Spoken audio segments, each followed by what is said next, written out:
you like country music, or you like country? Some country. Yeah. Cool.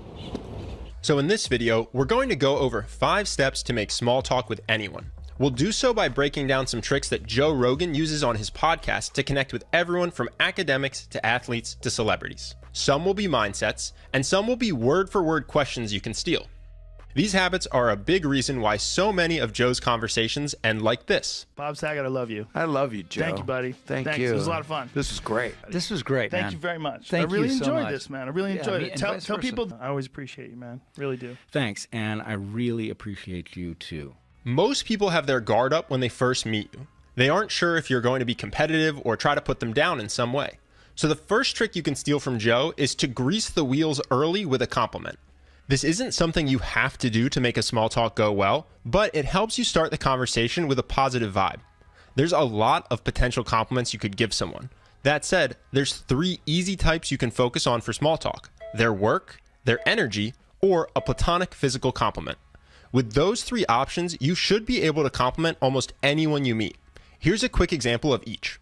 Thank you very much for being here. I'm a really big fan, so this is an honor. I love being around people like you. My guy. People around you, people like you, you're going for shit all the time, and it's infectious. It's like you give off energy. Cheers, brother.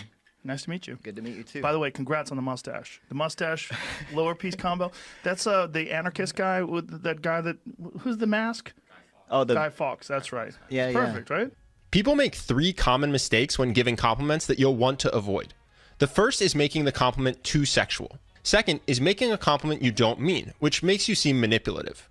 The third is dwelling on the compliment.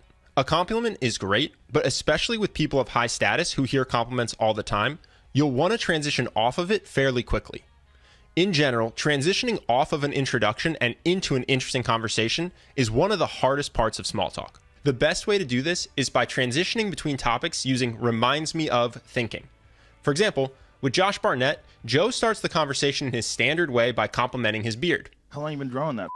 That's a real one. That's a this man's thing- beard. After Josh responds, Joe does what most people would do and starts talking about his own hair, but very quickly he uses that to toss out a new potential topic.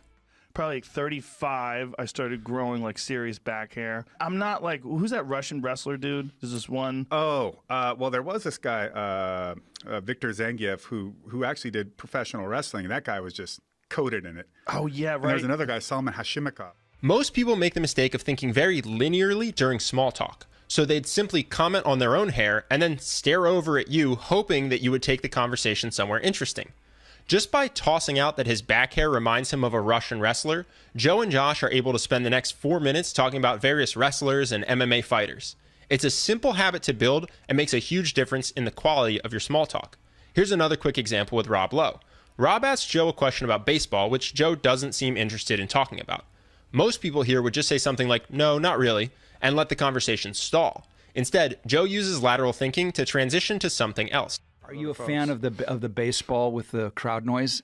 Piped in crowd noise? No, I'm not a fan of fake noise. I hate that some cars do that. They put fake engine noise through the speakers. Oh, Jesus. Exactly. Because he didn't just answer the question, but instead asked himself what fake sound in a baseball stadium reminds him of, they were able to transition to cars, a topic it turns out they both love.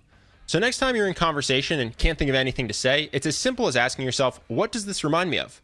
And then branch off in whatever direction first comes to your mind. In both those cases, you see another common habit of Joe's. He pings for topics of mutual interest. Joe is infamous for doing this by bringing up DMT in every conversation. Good DMT, DMT, DMT, DMT, DMT, DMT, DMT. When a guest doesn't know what it is, it just goes by the wayside. But when they do, it's an immediate connection. This will keep you genuinely interested in the conversation. Joe is a master at doing this in the other direction as well. He has 2 tricks to get other people excited about the conversation. They're both super easy to do, but most people don't do them, which is why small talk feels so painful at times. For example, here's a common small talk conversation. Where are you from originally? I'm from Wilmington, Delaware. Wilmington, Delaware. I don't know many people from Delaware.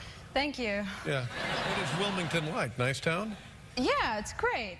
Where are you from? Is it nice there? These are boring questions that no one is going to be excited to answer unless they already like you. It's very similar, but watch what Joe asks instead. Why Utah, man? Why you live in Utah? What's that about? Joe peels the onion. He goes one level deeper by asking why questions that get someone talking about what they value. This may seem hard to work into a conversation, but it's actually quite simple. You just do it in 2 phases. Where do you live? That's cool. Why do you live there? What do you do for work? Interesting. Why did you decide to do that? Even if the person doesn't love where they live, you'll get to hear what's important to them.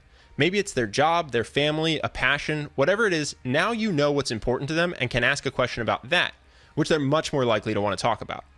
This ties directly into the second trick Joe uses. He asks questions that are fun to answer.